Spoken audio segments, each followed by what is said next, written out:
바벨로니아의 위대한 왕으로 꼽히는 사람이 있는데 그의 이름이 느부갓네살이에요. 이 사람은 우리나라의 광개토 대왕처럼 나라를 아주 크게 융성케 한 그런 왕이거든요. 근데 이 사람이 꿈을 꾼 거예요. 근데 꿈을 꿨는데 그 꿈이 너무 무서운데 아침에 일어나서 보니까 무섭다는 느낌만 있지 생각이 하나도 안 나요. 여러분도 그런 적이 있나요? 꿈을 꿨는데 무슨 꿈인지 기억이 안 나는 거예요. 그래서 지혜 있는 사람들을 다 불러 모아가지고 물어본 거예요. 내 어젯밤에 꿈을 꿨는데 기억이 나지 않는다. 근데 그 꿈을 나에게 알려주고 그 꿈을 해몽하라. 그렇게 이야기하니까 그 이야기를 들은 모든 지혜자들이 아이고 왕이시여, 이 세상에는 그런 것을 해몽할 수 있는 사람이 아무도 없습니다. 꿈 얘기를 해주셔야 우리가 그 꿈을 풀어드리지, 무슨 꿈을 꿨는지도 기억 안 나는 걸 우리 보고 해몽하라면서 그 꿈까지 마치라는 건 그건 불가합니다. 그렇게 이야기하니까 왕이 말하기를 너희들이 거짓말을 하는 거다.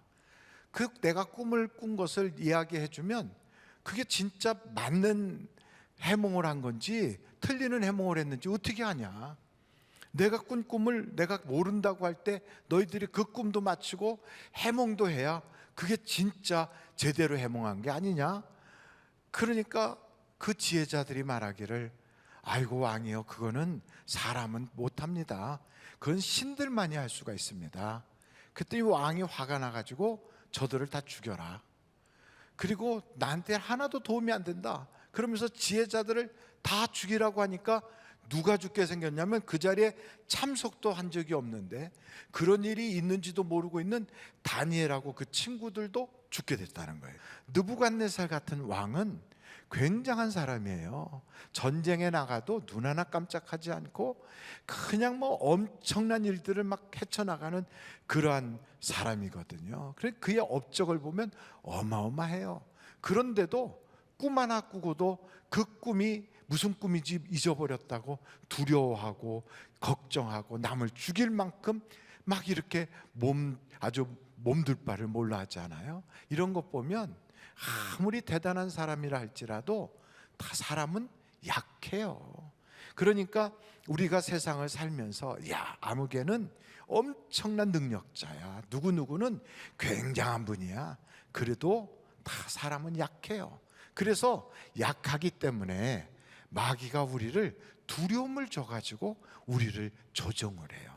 병들까봐 두렵고, 우리가 비참해질까봐 두렵고, 사람들에게 무시당할까봐 두렵고, 또 사람들에게 거절당할까봐 두렵고, 또 우리가 죽을까봐 두렵고, 고통 겪을까봐 두렵고, 노후에 잘 못 살을까봐 두렵고, 앞으로 미래가 어떻게 될지 몰라 두렵고, 이런 두려움으로 우리를 마귀가 막 조종하거든요. 근데 그때 우리가 알아야 될 것은 우리 의인들은 무엇으로 살아요?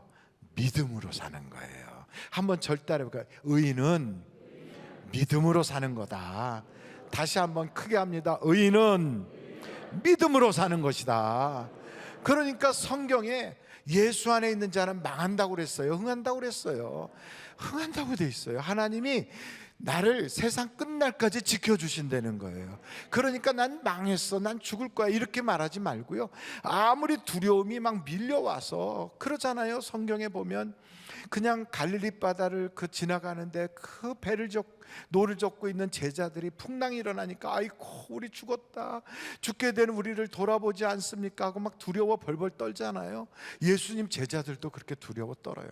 그때 우리 주님께서 일어나셔서 바람아 멈춰라, 파도야 잔잔하라 그러면서 그러잖아요. 왜 너희가 믿음이 없느냐, 왜 그렇게 두려워하느냐. 여러분, 우리가 믿음이 없어서 두려운 거예요. 유라굴로 광풍이 불어닥치는 그 바다를 지나가는 그 배에 276명이나 되는 사람이 타고 가는데 풍랑이 얼마나 심한지 다 죽게 된 거예요. 그러니까 그 사람들은 내가 그동안에 이렇게 열심히 살아왔지만 난 여기까지구나, 내가 이 많은 재산을 가지고 있어도 결국 그것 가지고도 못 사는구나, 내가 사랑하는 사람하고 이런저런 약속을 하고 어떻게 하기로 했지만 내가 그런 약속도 지키질 못하고 내가 이 바다에서 죽게 됐구나, 이렇게 전부 다 절망하고 있을 때, 그때 바울이라고 하는 사람이 그들 가운데 벌떡 일어나잖아요. 그래서 그가 뭐라고 외치냐면, 여러분 두려워하지 마십시오. 내가 의지하고 내가 믿는 하나님이 내 곁에 계셔서 나에게 천사를 보내심으로 여러분 중에 단 한 명도 죽지 않는다고 나에게 약속하셨습니다. 여러분, 하나님 옆에 붙어 있으니까, 하나님과 함께 있으니까 두려움이 없는 거예요. 그러니까 이 세상을 살아갈 때 내가 누구와 함께 해야 되느냐? 하나님과 함께 해야 돼요. 여러분, 하나님과 함께 하면 그분 때문에 우리는 두렵지가 않은 거예요. 그러니까 우리가 아무리 뭐 해석을 대단하게 잘하고 이런저런 이야기를 하고 별 얘기를 다 할지라도 근본적으로 어떻게 그 문제를 해결해야 되는가, 이걸 알지 못한다면 아무리 해석을 멋있게 해도 다 개꿈이죠 뭐. 여러분, 엘리야라고 하는 대단한 그 능력 있는 선지자를 보세요. 그냥 갈멜산에서 기도할 때 불이 쏟아지고 3년 반 동안 가물었던 땅에 단비가 내리고 얼마나 대단합니까? 그런데 여러분, 엘리야 같은 그런 능력의 종인데도 이세벨이 뭐라고 그래요? 그냥 안 좋은 악다구리를 했잖아요. 그러니까 사람이 그냥 널브러지는 거예요. 그러니까 여러분, 능력이 있어도 그래도 사람은 이렇게 슬럼프가 있거든요. 바로 그때 가서 그때 막 격려를 해주고 당신을 보니까 은혜를 받는다 그러고 막 최고로 잘했다 이러고, 그럼 사람은 힘이 나는데 그때 가갖고 악다구리 하면 그냥 까부러치는 거죠. 그리고 로뎀나무 밑에 퍽 쓰러져 가지고 차라리 죽어버렸으면 좋겠다. 여러분, 그런 적이 있습니까? 목회자들도 그런 얘기 하더라고요. 주일날 그렇게 막 은혜 넘치다가 월요일날 되면은 내가 왜 어저께 그랬나 이래갖고 각 죽어버렸으면 좋겠다, 이런 생각이 드는 경우도 있다고 그러더라고요. 그러니 여러분, 교회 봉사하다가도 그런 일이 왜 없겠습니까? 근데 바로 그때 하나님께서 천사를 보냈잖아요. 엘리야야 엘리야야 부르면서 먹고 쉬어라, 그리고 또 재워주고 또 먹어라. 이러고. 여러분은 우리가 너무 지치고 힘들잖아요. 그러면 좀 쉬어야 돼요. 우리 몸은 무쇠덩어리가 아니라고요. 여러분, 우리의 몸도 이런 여러 가지 방법이 있어요. 우리가 문제가 있을 때 그 문제를 어떻게 해결해야 되는가, 여러분, 그 해결하는 방법은 다른 게 아니에요. 하나님이 알려주세요. 하나님이 우리에게 어떻게 하신다? 알려주신다. 감동으로. 그래서 여러분, 성경에 보면 다윗이 죄를 졌고 다윗이 잘못했을 때 그 땅에 전염병이 돌아서 하루에 7만 명이 죽었어요. 바로 그럴 때 하나님께서 가시라고 하는 선지자를 통하여 다윗에게 얘기하는 거예요. 오르난의 다장마당에 올라가서 온전한 예배를 하나님께 드려라.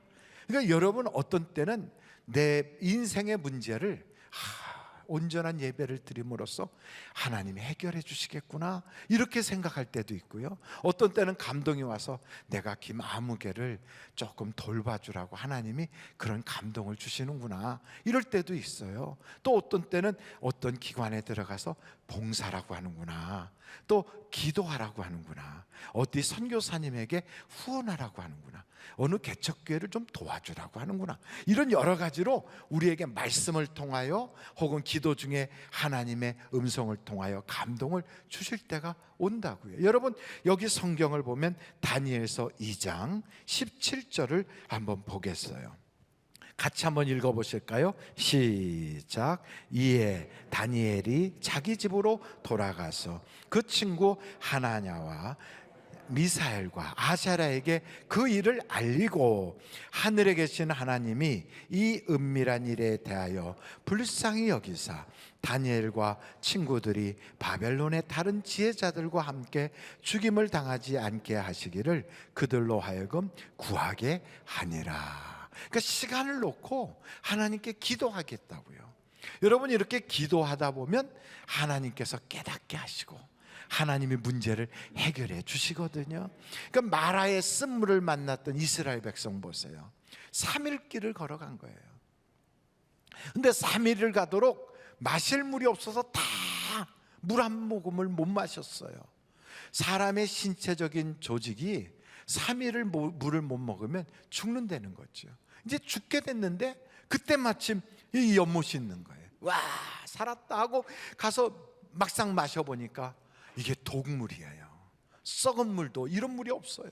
막 짐승들도 쓰러지고 막 꽥 하고 토하고 먹을 수가 없어요. 사람들이 막 원망 소리가 여기저기서 들리고 우는 소리, 별소리가 다 들리는 거죠. 그때 모세에게 하나님의 음성이 들리는 거예요. 모세야, 저 나무를 봐라. 그래 보니까 마라의 그 물 옆에 나무가 하나 있는 거예요. 그 가지를 쭉 찢어서 그 쓴물에 던져라. 그 쓴물에 던졌어요. 그랬더니 그 쓴물이 단물이 돼서 사람이 먹을 수 있는 생수가 됐다는 거잖아요. 그러니까 문제 옆에 바로 거기에 해답이 있는 거예요. 여러분, 우리에게도 문제가 있으면 문제 앞에 뭐가 있다고요? 열쇠가 있는 겁니다.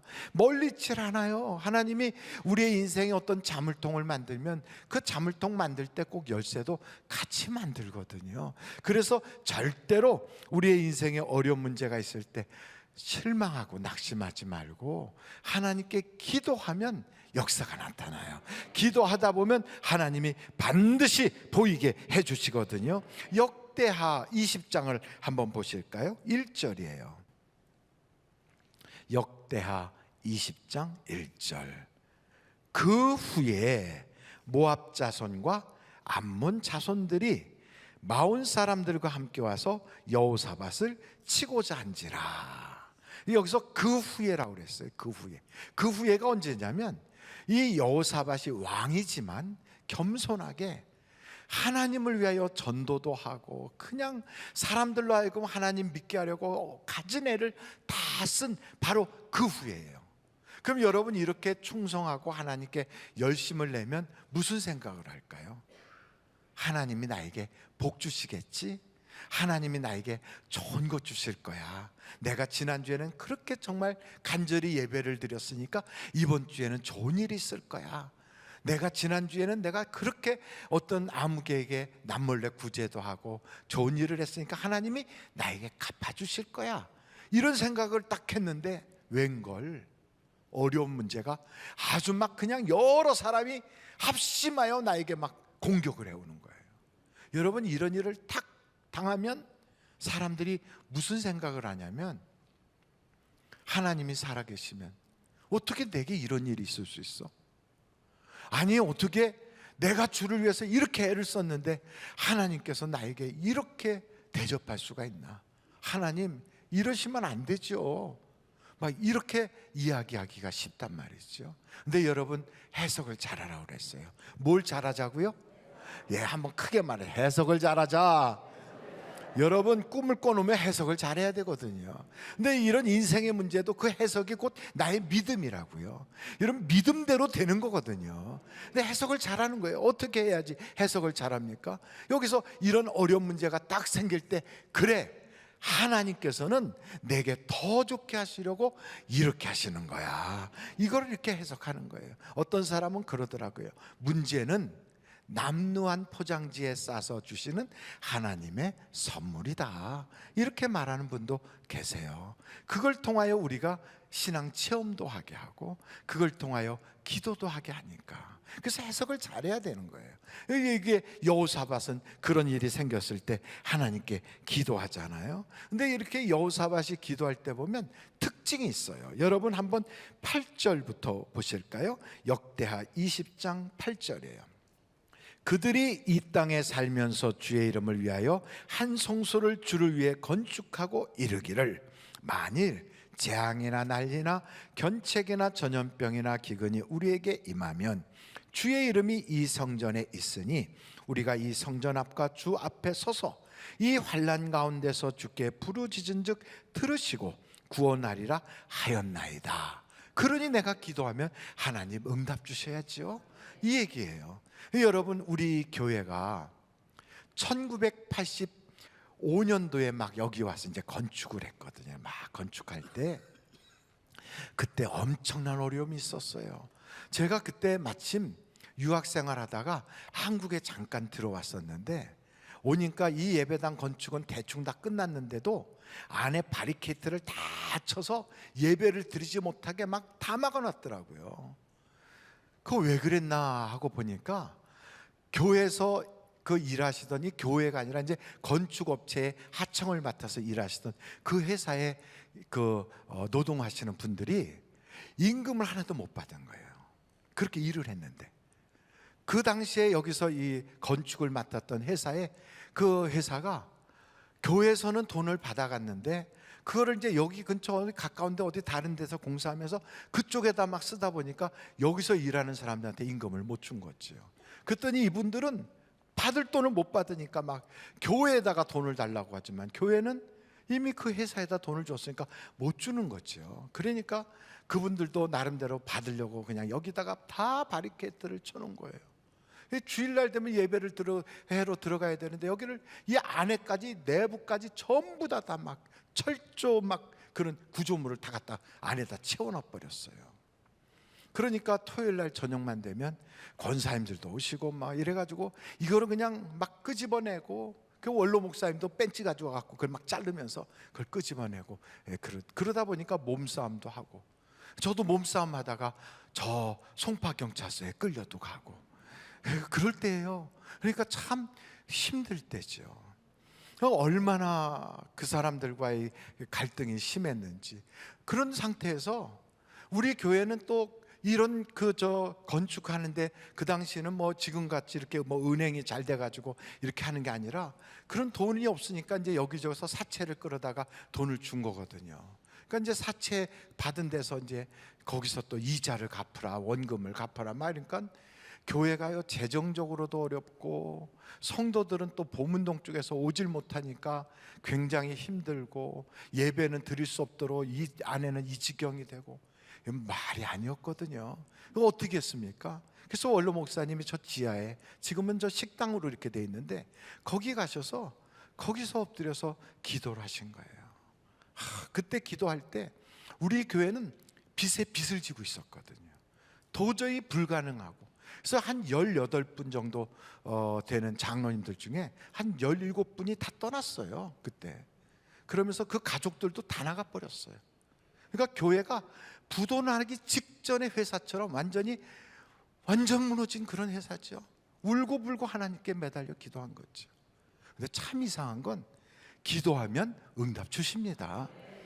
그렇게 기도하는데 어느 날 새벽에 우리 교인이 아닌데 미국에서 한국에 있는 신학교에 유학 온 학생이 미국에서 은혜를 받고 한국에 있는 신학교에서 공부하겠다고 유학 온 그 학생이 그런 여러 가지 교회 사정을 듣고서 자기의 유학비로 쓰려고 왔던 그 돈을 교회에다 몽땅 헌금을 하고 미국으로 돌아갔어요.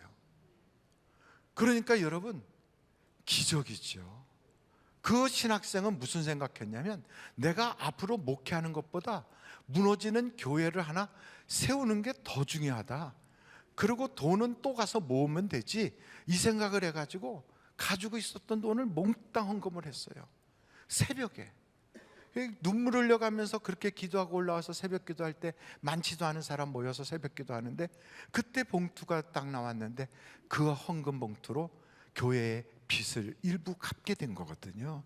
그러니까 급한 일이 딱 해결되고, 그 당시 우리 교회에서 가지고 있었던 현리기도원을 저 세문안교에 팔면서 큰 빚을 갚게 되고, 이러면서 하나씩 해결이 되는데 이게 물꼬가 쫙 열려지니까 이게 이제 점점점 풀어져 나가잖아요. 그러니까 여러분 지금 우리가 보고 있는 이 건물은요, 이게 그냥 된 게 아니에요. 이게 바로 그런 고난과 역경 속에서 기도를 통하여 우리가 지금 앉아 있는 거예요. 그러니 하나님의 응답의 자리에 우리가 있는 거 아니겠습니까?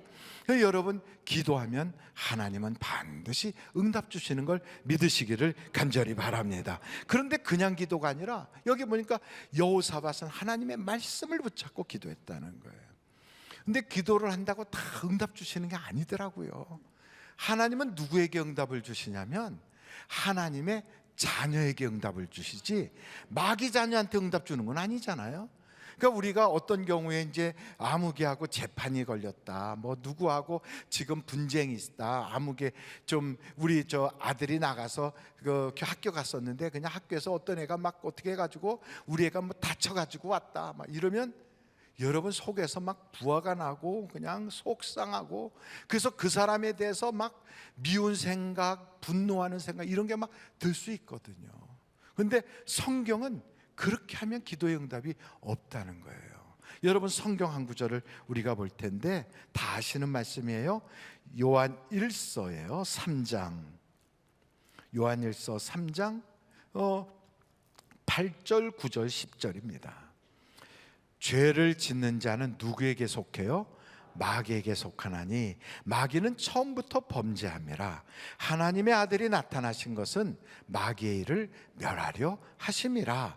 하나님께로부터 난 자마다 죄를 짓지 아니하나니 이는 하나님의 뭐가? 이 하나님의 씨가 뭐냐면 그게 바로 성령님을 말하거든요. 성령님이 그의 속에 거하며 그도 범죄하지 못하는 것은 하나님께로부터 났음이라. 10절. 이러므로 하나님의 자녀들과 마귀의 자녀들이 드러나나니. 여러분 마귀의 자녀는 하나님의 기도 응답 받을까요? 못 받을까요? 못 받아요. 누구에게만 응답하실까요? 하나님의 자녀에게 응답 주시는 거예요. 계속 보겠어요. 거기에 10절에 보니까 그 형제를 사랑하지 아니하는 자는 하나님께 속하지 아니하니라 그랬어요. 그러니 여러분, 내가 막 속상하고 분노가 생겨도요, 내가 하나님의 자녀라면 악에게 져가지고 악으로 막 같이 악다구리해서 이기려고 하면 안 되는 거죠. 내 속에 하나님의 씨 성령이 계시면 성령의 열매가 나오게 돼 있어요. 성령의 열매는 사랑과 희락과 자비와 양성과 충성과 온유와 절제와 오래 참음과 그런 그 좋은 것들이 막 나오게 돼 있는 거예요. 그런데 내 속에서 막 분노와 미움과 저주와 증오와 분냄 같은 게 막 나온다면 이건 내 속에 지금 하나님의 씨가 아니라 마귀의 씨가 있는 거 아닌가?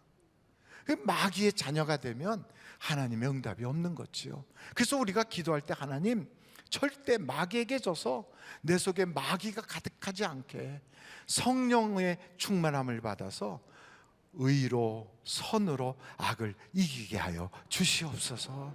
그래서 여러분 싸울 때 악다구리 하면서 싸우면 안 되고요, 우리는 그 사람에 대하여 축복하되 그 문제의 배후에서 역사는 마귀에 대하여 우리가 억압하고 결박시키는 기도를 해야 되는 거예요. 우리의 원수는 사람이 아니고요, 마귀예요. 그래서 우리가 내가 하나님의 자녀로 싸워야 이기는 거구나, 이 마음을 가지셔야 돼요. 그래서 어떤 때는 내가 하나님의 자녀가 되어 하나님께 막 기도하다 보면 하나님이 감동을 주세요. 구제하라, 선을 행하라, 예배에 성공해라, 너 작정기도 해라. 또 우리 교회 정성환 목사님 말씀을 금요철회 때 들어보니까 한번 새벽 그 개근을 한번 해봐라, 뭐 이런 말씀을 들었대잖아요. 여러분 우리에게 이렇게 감동을 주셔서 우리가 그 말씀대로 하면 역사가 나타나는 거예요. 우리가 아시는 대로 문제 앞에 열쇠 있잖아요. 그 열쇠는 누가 가지고 계세요? 하나님이 가지고 계세요. 이 세상의 모든 것, 사람이 문제를 일으키고 환경이 문제를 일으키고 어디서 정책적으로 문제가 일어나고 그러는 것 같아도 역사의 주관자는 하나님이시라고요. 그러니 하나님이 모든 문제의 출제위원장이세요. 그러니 문제를 출제하신 그분에게는 해답이 있는 거지요. 성경 한 구절을 여러분 보실까요? 성경책 마태복음 16장이에요. 마태복음 16장 19절을 한번 보시겠습니다. 같이 한번 읽어보실까요? 시작. 내가 천국 열쇠를 내게 주리니 내가 땅에서 무엇이든지 매면 하늘에서도 매일 것이요 내가 땅에서 무엇이든지 풀면 하늘에서도 풀리리라 하시고, 그 천국 열쇠를 누가 가지고 계세요? 하나님이. 그러니까 우리가 기도해야 돼요. 하나님 그 열쇠를 저에게 주세요. 그래야 내가 풀기도 하고 매기도 하지요. 그 열쇠는 하나님이 가지고 계시다고요. 그래서 여러분의 인생에 아무리 문제가 복잡해도 우리가 이 세 가지를 잊지 말아야 돼요.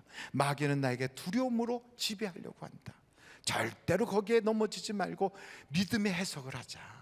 그리고 하나님께 열쇠가 있다는 걸 믿고 하나님께 간구하여 그 열쇠를 받아 문제를 해결해야 되겠다. 그러면 어떻게 해야 돼요? 우리가 이걸 잊지 말아야 돼요. 문제 앞에 열쇠 있다. 한번 여러분 절 따라해 볼까요? 문제 앞에 열쇠 있다. 그래서 그 열쇠를 꼭 받으시는 여러분이 다 되시기를 주님의 이름으로 축원합니다.